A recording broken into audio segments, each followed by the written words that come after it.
I've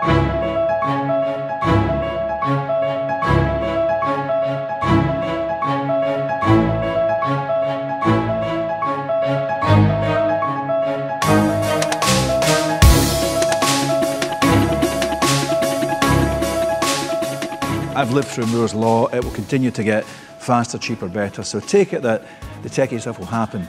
I think what's much more important is how do your customers engage with technology and how do they use technology to engage with you.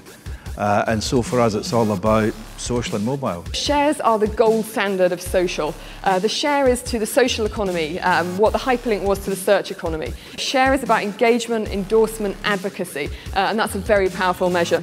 You have to be prepared to enter a new market and let an old market go.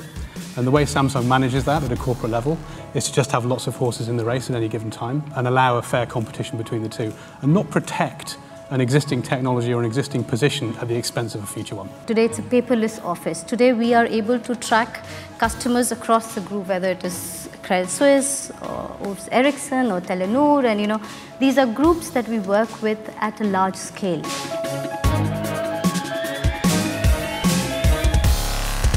Organisations still think a lot about what their product is and don't think enough about what the end consumer of that product wants.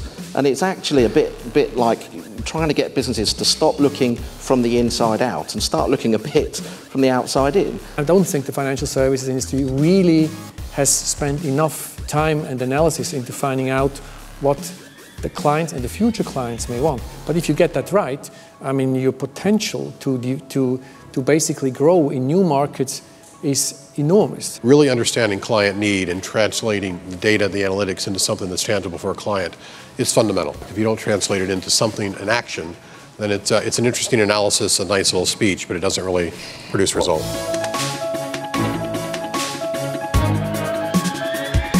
We're all actually creative. And the more diverse people you have trying to find solutions, the more likely you're going to see something incredible. Now, to me, this is what Wikipedia is. When you can open up these systems, you enable people to collaborate, you enable people to see one another's ideas, to build off one another's ideas, and the system can be far more interesting. It's a very brave business that opens up their data and allows people to play with it and improve it, and for you to be confident enough as a brand to say, that's going to have a positive effect back on me. If you look at someone like Twitter, when they opened up some of their work, what they got back was 10 times what they could have done themselves. You have to be very sensible about clients' data and proprietary data, but on the other hand, be very generous and embrace openness as a principle of innovation.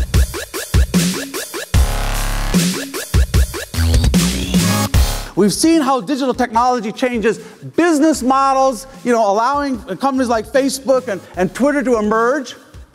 Now we're going to see how it changes our management models. More and more, that work of managing and leading is going to get distributed to the entire organization. And less are we going to have a class of individuals who we think of as managers. Long gone are the days where, somebody at the top or at the bottom, wherever you sort of calibrate a CEO, says, here's what's going on, and everybody goes, yes, because everybody's talking to each other. We now have to deal with people who have different expectations, behave differently, and work in a very decentralized and network environment. The real issue is, how can I retain the best talent? It's not to attract. How can I retain these people?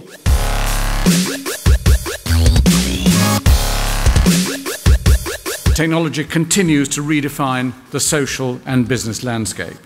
It's an enormously exciting time for business as innovation opens up new markets, new ways to communicate, and new experiences for the consumer. Not only do we aim to have a profound impact on business, but to be an institution bringing ideas together with the people that matter.